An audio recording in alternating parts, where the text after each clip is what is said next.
Good morning, everyone. Welcome to the Modern Market, where every day we discuss everything to do with the modern market. That is the crypto market, the NFT market, and the NFT slash meme coin slash high, very rare NFT market. All of those things wrapped all together. Can't even get the words out straight. Loaded up for discussion today. We have DeGods announcing the NFT burn for the token DeGod, currently $80 million market cap. Number two, CoinMarketCap research finds Bitcoin DeFi ecosystem has grown to 1 billion plus TVL. That's a 5x increase from January. So interesting to touch on that. And finally, USDC issuer over the weekend, I believe this was late on Friday, stated that they will be moving their office to New York. That is Circle.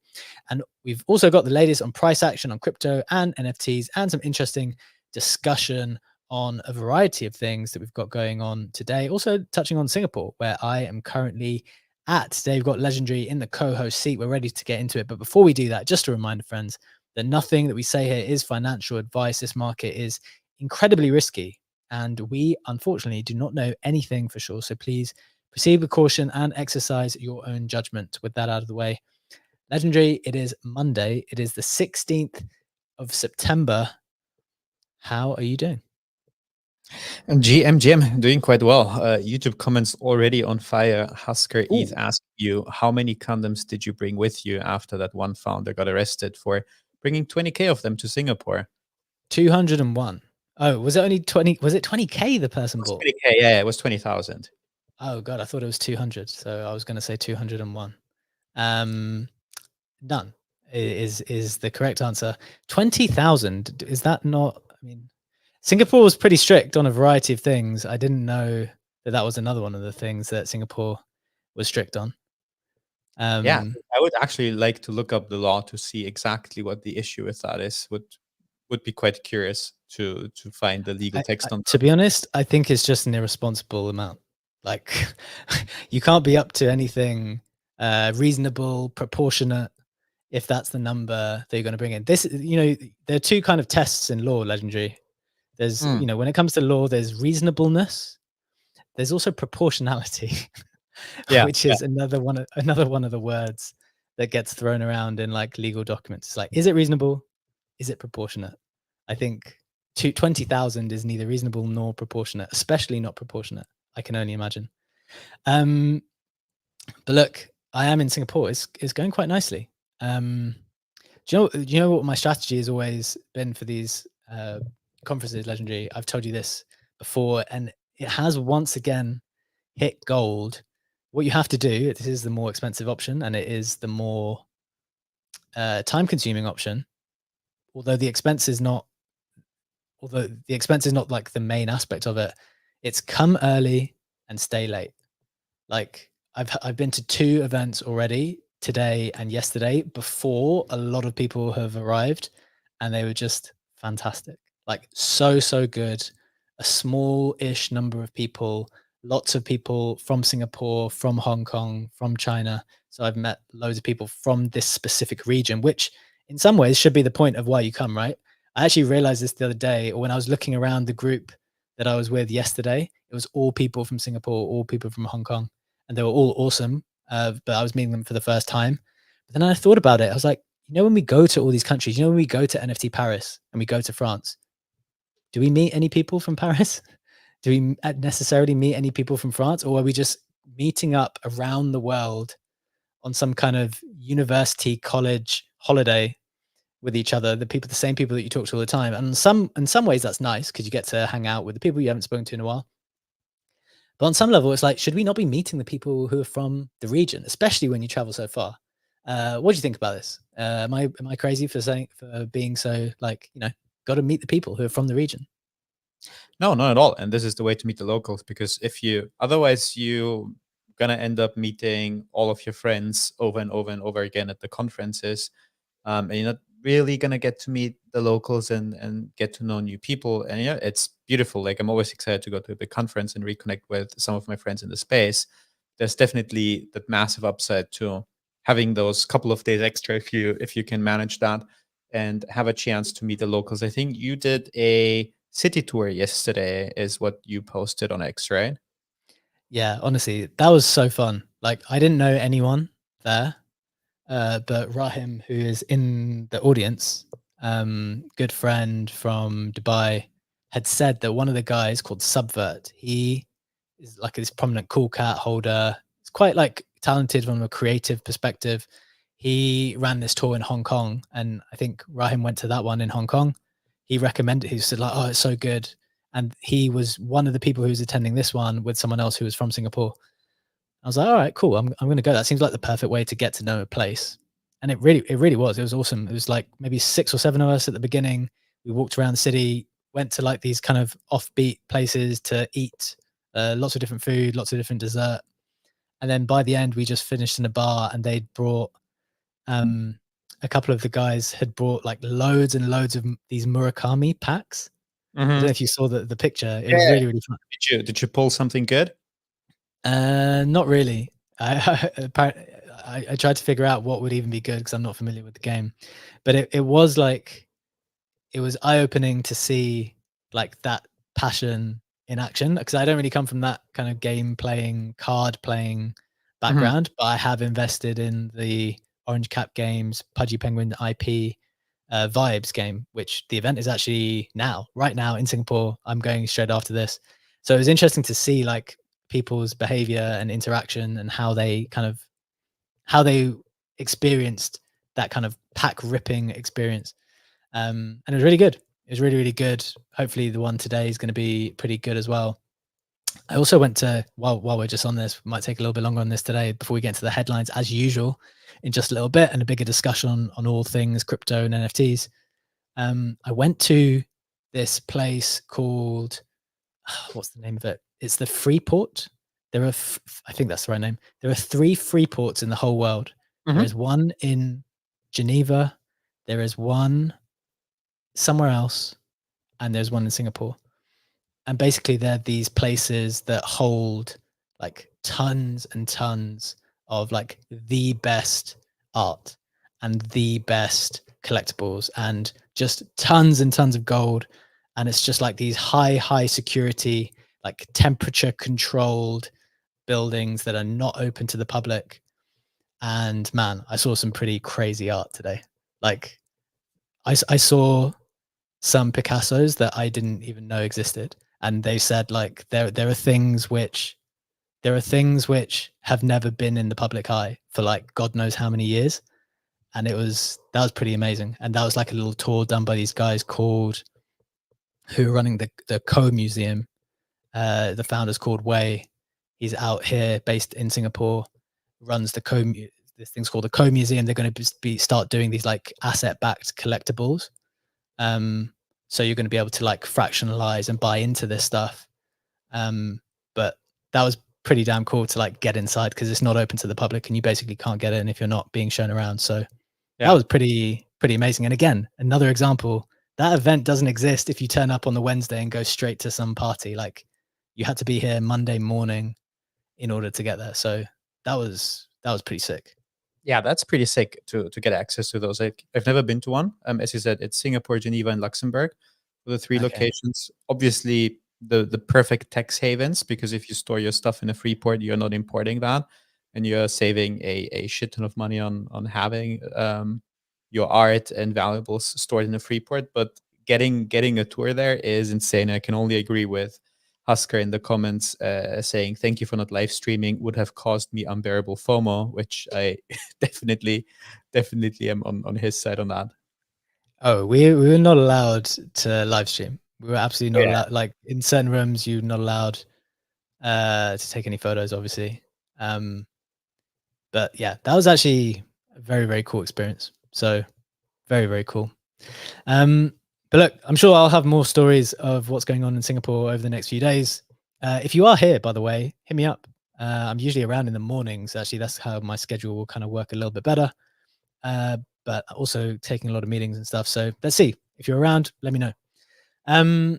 Right, let's get into the news. As always, let's probably start with the price action. As usual, we're going to go to price action chart to get into it. Oh, we look a little bit down today. Bitcoin is down a couple of percent to 58.7K. ETH is down. Why is it underperforming all the time? Down 4% to 2.3K. And Solana is down almost 3% to $132. In terms of the headlines themselves, we have, let me just get to it. We've got DeGods announcing the NFT burn for DeGod. It's currently at an $80 million market cap. A lot to discuss there, which we'll do in just a little bit. Next, CoinMarketCap research finds Bitcoin DeFi ecosystem has grown to 1 billion TVL, a 5x increase from January. We're going to share some of the names of the protocols that you might like to check out if you want to find out what's going on there. And I've got an important question to ask on that as well, as I'm kind of thinking through where DeFi goes next. And then finally, USDC issuer Circle plans to move its office to New York. This is a couple of days old, but I thought it was very important.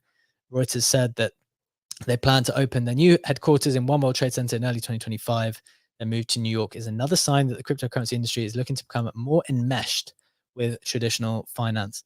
A few notable sales from around the space. We've got Pudgy Penguin Wizard selling for 12.97 ETH, CryptoPunk Big Beard selling for 33 ETH, and a Sam Spratt player selling for 9.99 ETH. A bit quieter on the notable sales front.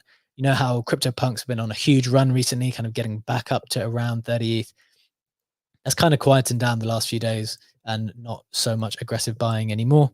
But Legendary, let's go to our NFT marketplace partner Mintify to see what's going on that side. Yeah, absolutely. Let's take a look at the main collections. We have Bored Apes basically flat over the last 24 hours, also pretty flat over the last 7 days, just at a 12 ETH floor. Pudgy's down 1%, 10.8 ETH floor, up 4% over the last week.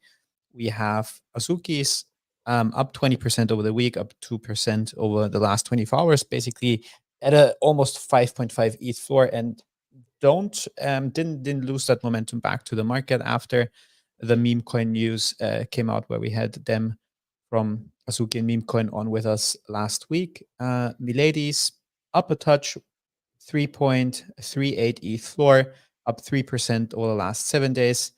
Also wanted obviously to go to two more collections, one of which is Doodles. We touched on them last week. They had this massive rise. I just wanted to check in how the floor price looks on them. 1.94 ETH floor, down 2% over the last 24 hours. However, still up 8.5% over the last 7 days.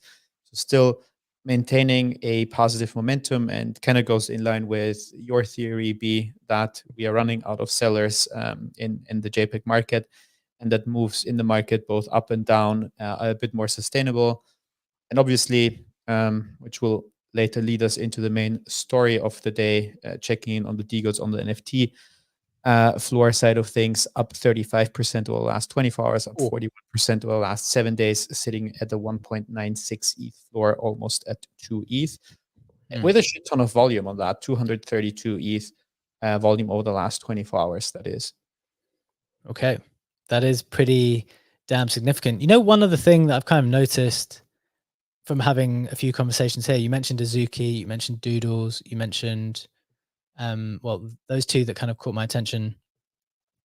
I don't know whether it's just the people I've spoken to here so far, whether maybe it's just the people we surround ourselves, given that we talk a lot about the market side of stuff. But I've met people who've like really, really cared about the IP, like more so than maybe the normal groups of people I've been talking to recently. And I know we're obviously an NFT first show in some ways, and we surround ourselves with people who've been involved in NFTs and like NFTs and kind of are interested in that aspect. But immediately here, I've met like serious collectors, like diehard artifact collectors, for example, where it's like, no, they're in for the trainers, they're in for the NFTs, and you know, the fact that the price went down a lot, it doesn't mean they don't love the kind of the product at the end of it any less. So I don't know whether that's where we are in the market or just the fact that all of these teams have had time to build stuff out, but it feels like things like Azuki, things like Doodles, things like, well, again, those two in particular, maybe Pudgy Penguins as well, coming with Abstract. They're just getting to a point where they've had all of this time behind them now. The FUD can go away because there's less time now where they're unable to announce stuff. Like it feels like they've had the time to build and there's things around on the horizon. Do you think that's fair, Legendary? What's your kind of thinking on why the sentiment has gone up? Or do you think maybe people just got bored of meme coins and want something a bit more? This will be a bigger conversation for today, given that DeGod's going in the opposite direction in a sense. Yeah, I think sentiment is more positive. I said it last week that I felt a bit more FOMO around like different positive announcements coming out from various communities. We had Doodles, we had Azuki with Anime Coin, but not only with that, also with amazing numbers on shorts. So that seems to be changing from you as well. I wonder because you said that you met people, you said before you spend more time with locals because you arrived early, and you said you met people who like are really in for the IP, are excited about the sneakers, the physicals or fidgetals that go with collections. Do you think that that is also a cultural difference? That there's just a different approach to the collectibles, that they might be more in for the collectibles and maybe we are more the flippers and traders? Or I mean, obviously sample set is pretty small, but what's your intuition on that? Yeah, I mean, so that's why I kind of stopped myself even saying it. It's just like, look, out of a very small handful of people who I met and the kind of short conversations that I've had so far, I feel like I was leaning towards something like, oh, maybe there's something about the region that, you know, maybe it's something about this culture that enjoys that collectability, especially the pack ripping aspect. But then I thought about it and was like, no, I think that that kind of exists everywhere to some extent. I don't think it's as easy to make the complete generalizations, but I do think that something like Azuki, just from the way that people have spoken about it here, there's like a cultural difference to the extent that I think it's more beloved here than it might be, I don't know, in the UK, for example. Like I don't see people obsessed with Azuki in the UK.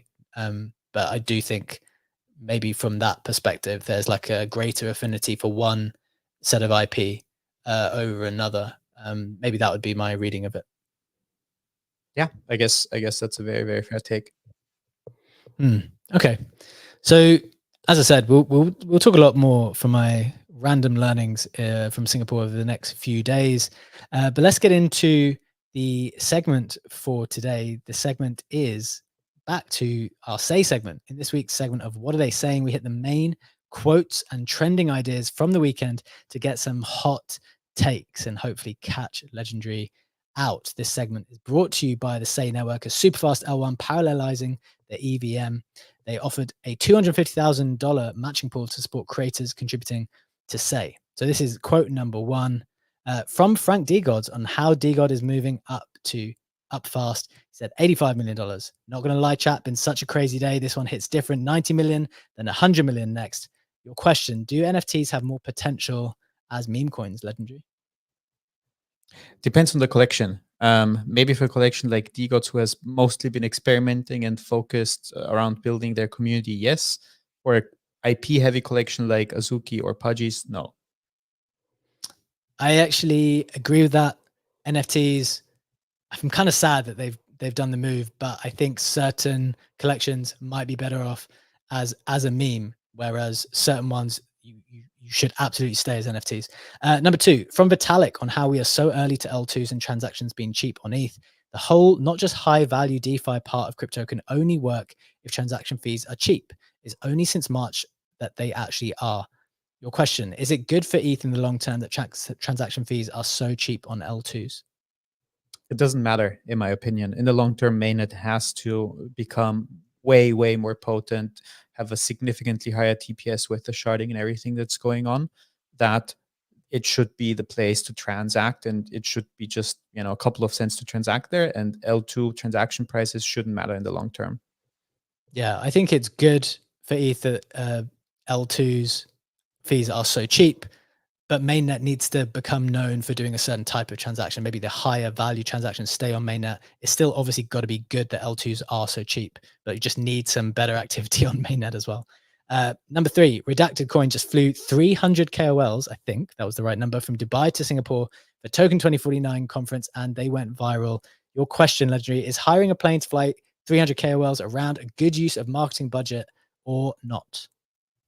It's amazing. Look, I've been invited to that flight. Didn't fly out of Dubai. Didn't go to Singapore in the end. But it's amazing. You have a project. Someone made that great post saying Wi-Fi only on for a couple of hours. Turn the Wi-Fi off. People can't exit. They can't leave, and you just have 10 hours to show them your stuff. Tell them about your project, and obviously have that great party atmosphere on the flight connected with your brand. Definitely amazing marketing move. Amazing marketing move. The only thing I'd say is depends at what cost. There must be a number where it becomes not a good move, but to corner people in with no Wi-Fi, no internet, perfect concentration, I agree. A Yeah. good move to create that scenario. Um, so those are the three questions for today, Legendary. Shout out to Say and the Creator Fund work they've been doing to kind of stimulate the creator economy on Say. Any further thoughts on any of those topics that you want to chat about?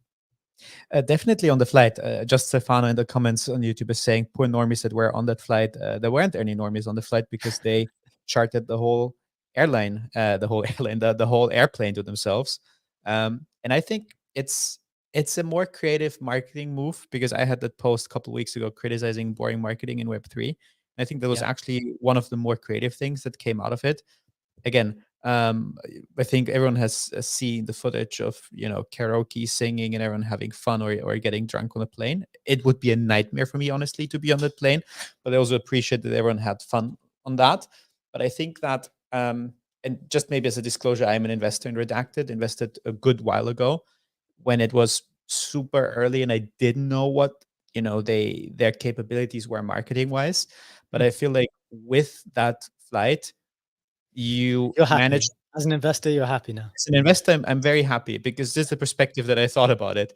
Do I think as an investor that my money, basically, quote unquote, my money is being wasted with that? And it's totally the opposite. Like, yes, I can say I would have had a great time, but as an investor, I absolutely love that this flight has happened, and I love what Sean and the team is doing. That's funny when you actually think about it. Like that is literally your money. Like your money was taken and then was used to rent out the plane or the entertainment or the whatever. Like, but I guess that is part of the game. One of the questions on this, we're going to talk about this later in the show. Maybe might as well do it now. Is when you're talking about marketing in this way, one of the things I've been reflecting on is like, is there a reason why people are feeling kind of bored and people have been complaining excessively about this kind of brain rot content that's been going around in crypto? And I was wondering, like, with this Circle news of how Circle is going to New York, I'm going to connect a couple of things here. Circle's going to New York. Why? To be more in line with like the other banks and try to enmesh themselves into the financial industry like all the traditional banks before them. So is crypto basically just on a path to become like banking? And there's like a lot of people who've got into crypto because it's like this exciting vision for the future. It's all about decentralization. It's about kind of taking control over your money, maybe even separating money from the state on some level, which is a very kind of self-empowering message and something really to get behind for a lot of people. But is one of the reasons why people are kind of not even pivoting, they're just people coming into the space and producing this type of stuff because once we're fully adopted, like what's the kind of next thing? We're just, one of the main killer use cases of crypto is payment rails. Do people get excited about fintech when you're like paying one person to another? Like, what more can there be apart from the speculation aspect, apart from like figuring out how much money is going into the ETF? Like, okay, well, people are just taking the content to like different levels of either cringe or like brain rot or however you want to describe it. But I'm just not sure what else people are expecting when a lot of the visions for crypto is actually starting to get realized. And so, do things become less exciting on some level? What do you think about this reflection? Quite a few interesting bits in there. First of all, on the cringe maxing content, I think that this, to a certain extent, is what mass adoption will look like, because this is content that you see on TikTok. This is basically content that mainstream influencers produce, and why should it be any different if we are scaling that we see similar forms of content than the rest of the Yeah. world? Yeah. Am I the biggest fan of that as a consumer? No. Do I mind others doing it? Not really. Does it work to attract attention right now? Yes. Is this the reason to get excited about crypto? From my personal view, not really. Again, I think the payment stuff is interesting and exciting enough, but obviously that's not like, I don't know, a neobank like Revolut or N26 is like not exciting. It's not something that's mainstream marketable as a like meta topic. You can't have a community talking about neobanks. So this is where the mainstream content, cringe maxing style of content is actually helping. And so I do think it's a net positive in the end. But I do think that what else can happen and what is there to be looking forward in the future is a lot of the infrastructure. I think that's pretty interesting. And to draw maybe a bit of a parallel there, with cloud computing, cloud gaming, and cloud infrastructure. That sounds like so very abstract if you talk about cloud infrastructure, but in terms of entertaining use cases, I picked up a game last week, and I didn't really game in like 10 years properly to sit down and play a game from start to finish, because I don't know, not wanting to put the time in, rather watch someone stream a game, etc. I wanted to play this, and I posted about it. AAA game called Wukong, which is insanely good, and the graphics are absolutely amazing. They're so good, actually, that neither Is this the one PlayStation. Justin Sun was playing? I didn't see it, so I can't speak about that. I'll look it up in a second. So neither PlayStation 5 nor Xbox can run that to full quality. Even like a hardcore gaming PC is struggling with that. And I'm playing it via NVIDIA's GeForce Now, low latency streaming service that has basically the best graphics card, RTX 4080, and it's native like input. Like I mean, I have an amazing internet at home, and my TV is plugged into the Ethernet, and I have like I have a gigabit internet stream at home. But quality-wise, it's insane, and it's blowing away every next-gen console, and that's a result of them investing billions and billions in building cloud gaming infrastructure and cloud computing infrastructure that ultimately is being broken down to a fun use case and has millions of subscribers worldwide. And most people probably outside of the like hardcore gaming community don't really know about the service, and hardcore gamers probably shit on it because they say, nah, input is not good enough. But if you have an amazing internet connection, that this is even technically possible is insane. So, and I think the same thinking and logic applies payment wise, for example, to blockchain. And there's going to be loads of other different use cases for consumers that were like bothersome and not thinkable of in the past that will be blockchain enabled either today or in the future. Okay. Yeah, I think that's super interesting. It's pretty crazy that you can get such great quality without the hardware anymore. But look, as we said, we got a big set of headlines today, specifically the DeGods move from NFT to ticker. We're going to get to that in just a little bit, but Funky, put this first conversation to a close for us. Welcome to the stage, my friend. What are your thoughts here?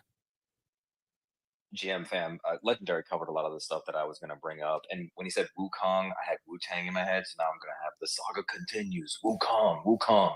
But the other thing I was going to say real quick, when you mentioned the piece on boredom, I think all these things, and what's also interesting, maybe we'll touch on this with the CBTC thing, like there's still this tension that exists between the cypherpunk ethos of original crypto and what we're seeing now by coming in and everything else. But the last thing about the whole boredom piece is I used to say this to my students and it would trigger them immensely. And it's a Zen Roshi whose name I cannot remember right now.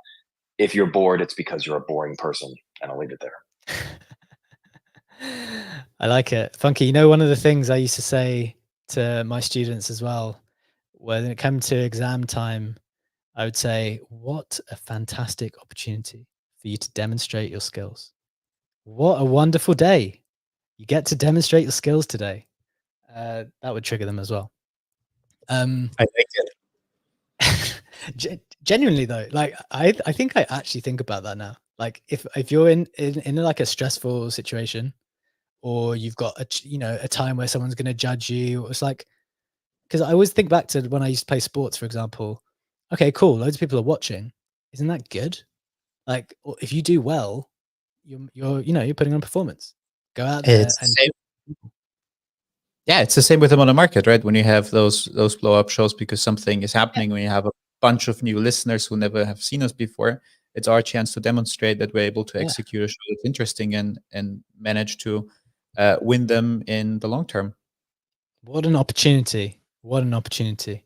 There we go. What an opportunity that Frank DeGods has taken getting into today's headline. Legendary, I think you're going to lead with some interesting information, breakdown, nuggets of content on the DeGods move from NFT to meme coin.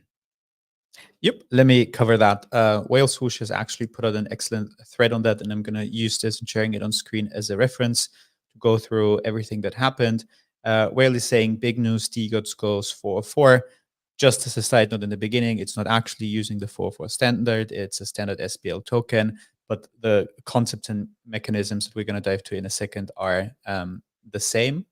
And it's basically the idea that you can burn your DeGod for 550K DeGod token, newly created token that's also by now listed on Mexi.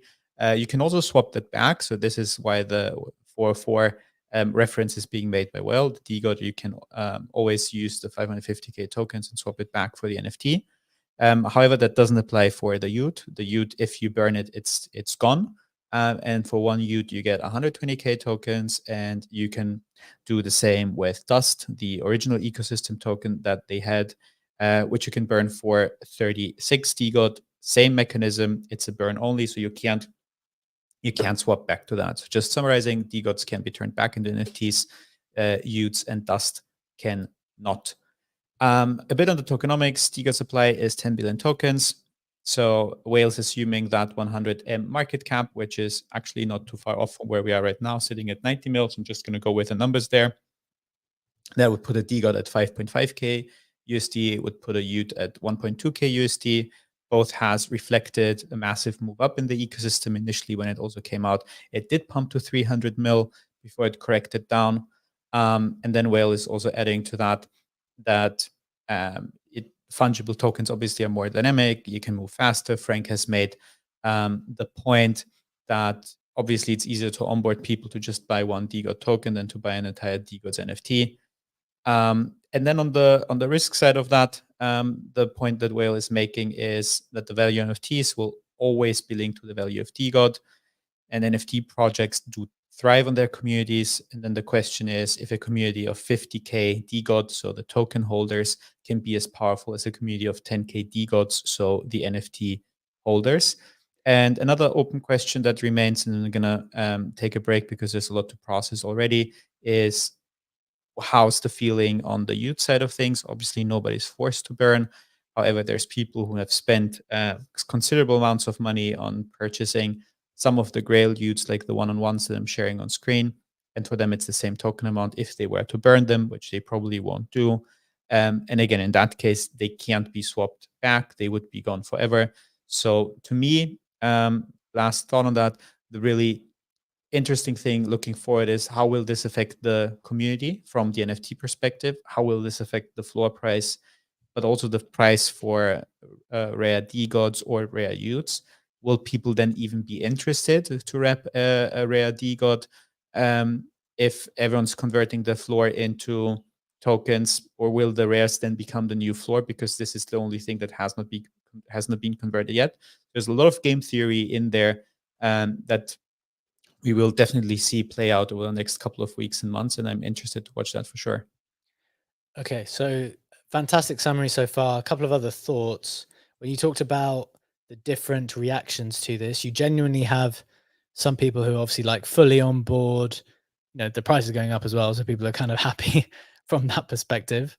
And like, look, we're trying stuff. Frank's famous saying is something about experimenting all the time. So, you know, it's a new thing to do, a new thing to try to get people excited. On the other hand, I've definitely seen people absolutely furious, specifically, I think, Ute buyers who maybe bought like a specifically rare Ute and feel, I guess, like completely left out of this whole process. So those would be the two distinct things. One final kind of reframing of the situation is, obviously a lot of people maybe simplistically are saying like this is NFT 2 ticker coin, but it's not really like that, is it? It's like a hybrid where you can keep your NFT if you want, or you can go to the coin. But the thing is, if the coin goes up, like your NFT goes up in value because they're now like deeply connected. So it's not as bad as what people look. I appreciate maybe for Utes it's worse because you don't have this connection. But even still, like if the price of DeGods token goes up, the value of your Ute will go up. So there's still the question about rarity that's kind of overhanging, but it's not like a full move. So I think there's some scope here for it not necessarily to be as bad as people think. What do you think, Legendary? It's a difficult one, to be honest. Like, I think Frank has always been saying that, it's a social experiment that he's running. And I think that's the fairest description of what is going on. And you can either choose to participate in the experiment or not. But my issue is maybe the wrong word. The thing that I'm observing is that quite a few contrasting things have been happening. I remember the early times in the ecosystem where the focus was on mid rares and providing value to mid rares. This is now kind of going away. If you look at the conversion rates that are the same throughout the collection. On the other hand, it could drive mid-rare price action if everyone converts to floor and only the mid-rare remains. The counter argument would be that then mid-rares become the new floor because this is the only thing that's there, and you won't really list above the equivalent of the DeGod token price when it comes to comparing it to the NFT. To me, it feels like it really is an experiment, and he's not even the first collection or the first person to do that. Others have done it before. Obviously, there's also been a good amount of native 404 collections, but others also have played around with this fractionalization, if you want to call it like that. And the overall direction is still lacking to me, but maybe also Frank doesn't feel like there needs to be a direction where the project is headed towards. And it's just building the community that is his focus. And there's not a set of deliverables. Like, I don't know, you talk about Azuki, you know what they want to do. You talk about Fudgies, you know what they want to do. And they're just building a community and experimenting with features. And obviously the community appreciates and likes that. With changes like that, there will always be people who are pissed off. It's probably not the right fit for me anymore, to be honest. But I appreciate the experimenting that's going on. And I, understand both sides. People are excited, but people are also upset about that. I think you actually nailed it on the head with something you said there with regards to like what the objective is. And I think we said this a long time ago on the show. Like the thing, like what do you think about when you think of DeGods? Like what are they so good at that other people would die to have? It's just like this crazy viral engagement, like die hard mentality and atmosphere and loyalty between like youngish guys, like that kind of brotherhood, that kind of vibe. That's what they're so good at kind of creating. And so I think what we said a long time ago, and I think that still rings true today, is like, don't worry about product. On some ways, it doesn't seem like anyone wants you to do a product. Like if you try to do a product, people seem to be annoyed. And look, that's part of the game of doing products themselves.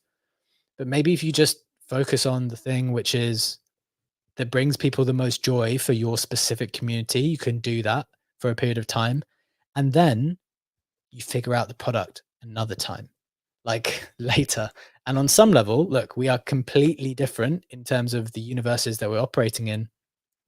But like on some level, Modern Market is a show which is building distribution. It is a product because people consume it, but it is also distribution. So on some level, maybe someday down the line, you're building distribution, you're building community. Maybe we see some like gap in the market in crypto in 9 months or 12 months. And we're like, you know what? Why don't we build that? Well, now it's pretty helpful because we've built up this group of 500, 600, 1,000 people who listen to us every day. You know, that's at least a decent starting point to be able to get your product out there and get some awareness around it. So although that's not like the specific intention of modern market, because we're like product first, the product just happens to be distribution, or at least that the distribution is wrapped up in the product. And so if what Frank and DeGods do so well is just create viral, engaged, create viral, engaged, enjoyable content that gets their people going. I think that's probably the thing that they should be focusing on for now. Any more reflections on that, Legendary? Um, I, it's kind of part of the experiment, right? If you build a distribution over a couple of years and you play around with different things that DeGods could be, you might stumble upon the right product market fit at some point, and then heavily focus and execute on that, and you already have the advantage of the distribution. I think you summed it up perfectly by saying we are not too unsimilar from it, from the perspective that we're also building distribution. And we have been discussing a lot of other things that we could do on top of the show and how to grow the media empire from here, basically. But we are kind of building a distribution product first, and they're building the distribution community first. And definitely, DeGods are excellent at getting that distribution. But I'm also really curious to hear from Kay Sensi on that, who has joined us on the stage. Yeah, GM everyone. Some very insightful reflections from all of you. I guess I share whoever's not a big fan of that moves. But I'm not a big fan of this move, but to each his own. But concerning DeGods, I feel like back when they defined DeGods as like the friendship company, that was really the best definition for it. I feel like that still remains the product, the community, and sort of the community, I guess, with this frat house flair, whatever. But that's still the product. You get the community, and currently it's like Frank's sort of thesis that the crypto community is driven by meme coins. So he's meme coinifying his project. That's sort of my thesis of what's going on. Like he's decided that meme coins drive the community ethos. So he's like making his baby look more like meme coins. This is how I see what's going on. And maybe some people are less receptive to that. Others are more receptive to that. But that's sort of my theory of what's happening. Yeah, I think that's very fair. I think you're spot on in terms of the image, like the image and the kind of the group of people that are most attracted to it. I think that's completely fair. It kind of ties in with something Overarch saying in the YouTube comments. I mean, this is kind of funny in and of itself. Never had a DeGod asset, so I can't really comment, but I only know Frank for drinking out of a shoe. That demographic is very capped, and all the chain switches just screams no plan. So I think the thing about the shoe thing, I know what you mean, but then at the same time, does every product need to go to every single person? So like I think when you think like that image of them drinking out of a shoe, ironically, is like the thing that makes them strongest, because those people will attract those people. You know, it might not attract a lot of people, but actually that's kind of helpful, at least in the first instances, to bind your group of people together around something which you actually can know that you will all enjoy together. And if that's drinking something out of a shoe and having fun and doing that, then that's fine. So I take your point, Legendary. You find that funny? Yeah, I find it funny, but Overarch said something that was interesting. I wanted to check against. Overarch said that demographic is very capped in their opinion, and we made that fraternity analogy a couple of times. So I actually wanted to see if there's statistics on that. And there's this blog called Fraternity Man, was built a fraternity index that basically is a comparable index to the S&P 500 by putting all fraternities in there that had a revenue at or above $1 million. And that report is from November 2023. And it says that those 34 organizations that fit that criteria actually managed to bring in 130 mil in annual revenue, which is bigger than I had expected, probably, but also not a significantly large market. So it's definitely a demographic that's capped if you go with the fraternity analogy. Sure. Okay. Well, I take a point, but like it's still a huge market for an online community, I think. But right, final take on this. We want to move on. Let's give people the final take. My final take on it is it's not a complete shift. I think that's maybe the thing that's like not entirely missed. And that is a little bit missed. Yes, you can convert to the coin. That's got people very excited and people bidding it up because there's more liquidity in coins and things which are lower market cap as NFTs. As soon as they become coins, they have a bigger market cap. We figured that out already. But in a way, it's just like, well, okay, let those people shift. They buy the token up. And then because the NFTs are attached to the token price, like they just kind of shift up with it. So I don't know.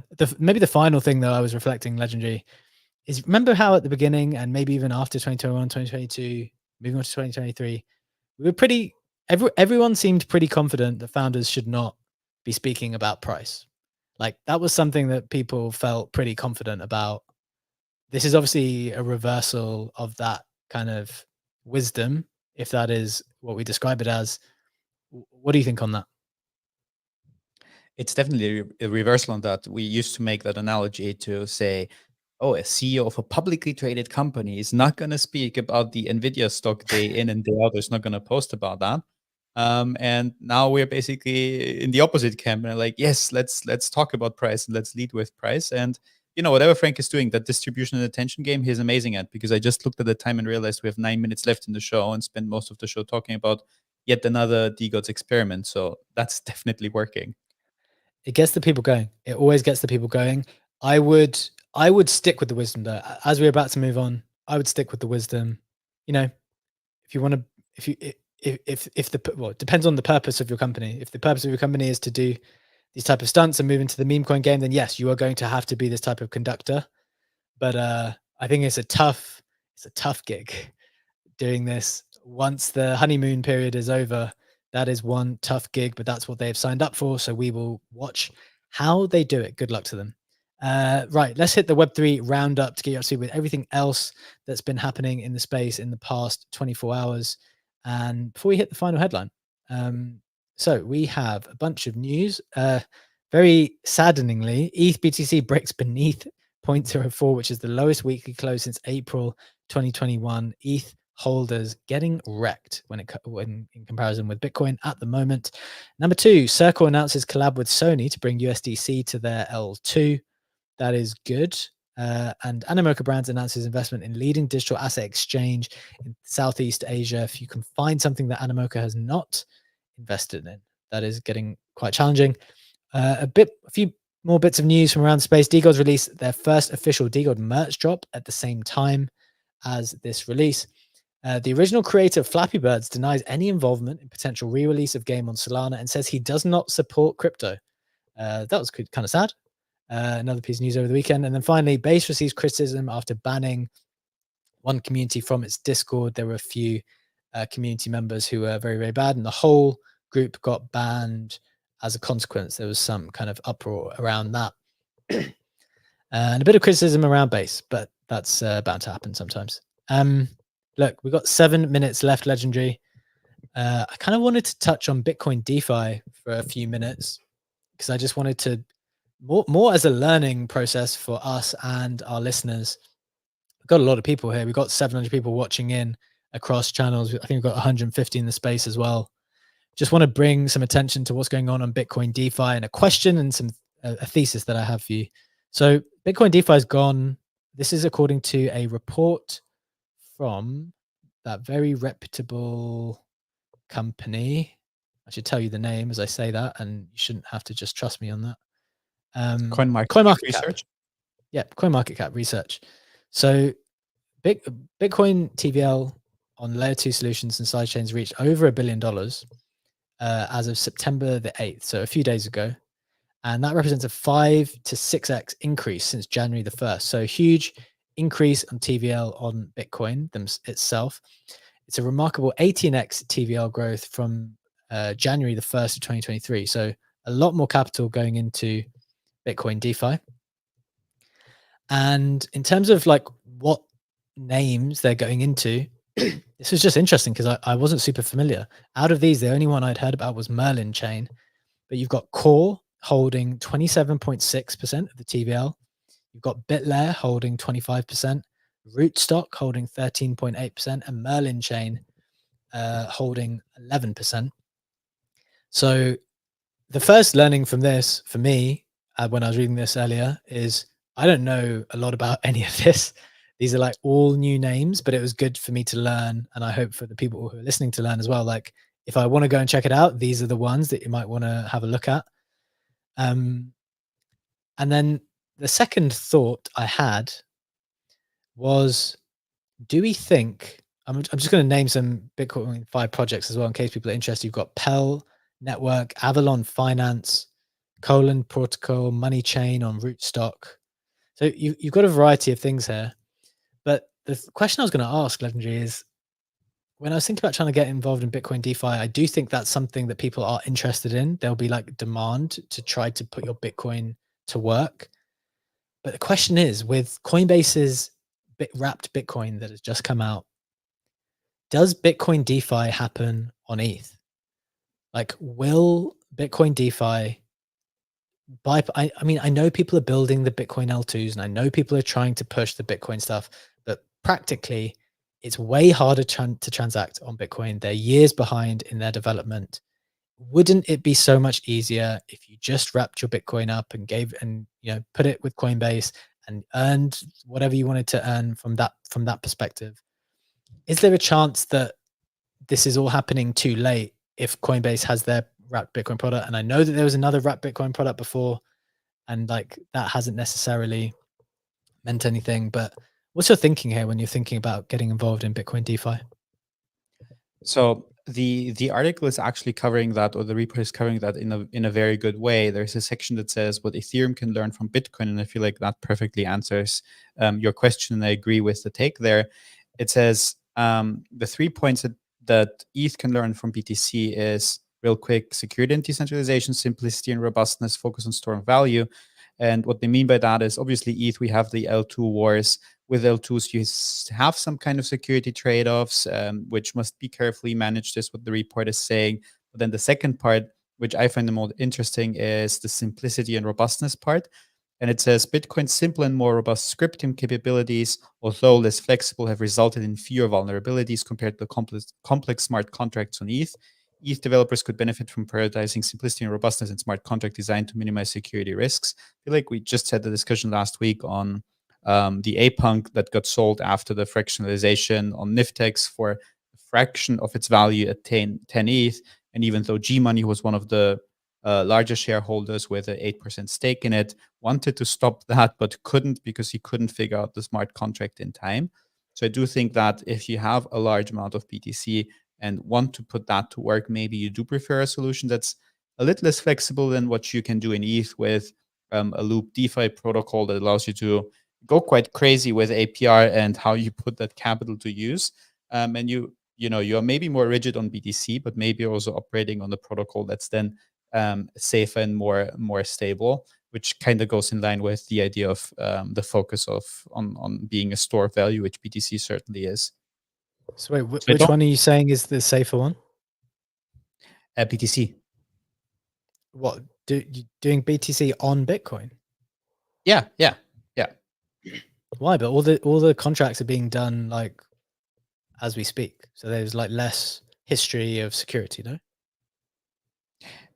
Yes, but they're also more. They're way simpler than what is going on ETH, and they appear to be more. They appear to be more robust. So without being able to go into technical specifics of that, just quoting the research on that, but it would make sense because they are slower to upgrade. They don't do the the development of the blockchain the same fashion as ETH is approaching that. So probably if you have, I don't know, 100 mil to throw around, you'd feel more comfortable to put it into BTC native DeFi protocol than doing it as wrapped, whether that's wrapped BTC or Coinbase BTC on ETH. Interesting perspective. I mean, I would probably take the opposite view there, where I don't know, if I had a lot, I probably wouldn't be going into new protocols that I don't know, I'd rather be doing something on like Aave or like something more pre-established. But interesting to hear your side on that one. Funky, your hand is raised. You are a resident Bitcoin expert. Give us a final thought on this before we close out today. Thanks so much, B. Yeah, I think there's a lot to discuss on this, but I only have a couple minutes. You know, some of the stuff like BitVM and OPCAT and stuff is still a long way off in terms of the actual development on Bitcoin. Me personally, as I'm sure you guys are aware, Build on Bitcoin, aka Bob, which launched in May. These guys have been building Bitcoin stuff for over a decade. This is what I like. To your point, it's a hybrid solution because they use the OP stack to build an EVM layer that does actually connect to the Bitcoin mainnet. And right now it's only like a one-way thing where you can actually like mint regular Bitcoin into Threshold or TBTC and use that on Bob. But I feel like that there's just so many opportunities for that hybrid solution where you are using EVM, you are using ETH as the native gas, you still are using wrapped assets, of course. And, you know, even as a Bitcoin maxi, quote unquote, like I will never put more than a quarter of a Bitcoin wrapped. Like that's the only thing I hold wrapped, is just to play around and dabble in these kinds of DeFi things. Bob is just about to start season 3. So if anybody's listening and you're curious about what these kinds of hybrid solutions look like, Bob's a great place to start with the final season 3 coming up. But a lot to be said. And I think we're going to see more of this evolve over time, especially in 2025 as BitVM and some of these things become a reality. And you can do more and more on the native Bitcoin network, despite how slow it may be. Okay. Well, this is something we're going to monitor. We definitely want to keep an eye on it.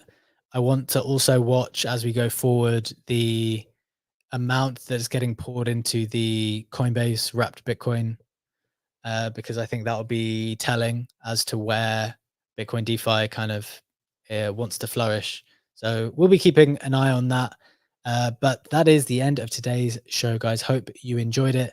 As always, we do this every single day, Monday to Friday at 7 a.m. Eastern time for 1 hour. We're live on X. We're live on video. We are live on YouTube as well. And we publish to Spotify and Apple podcasts.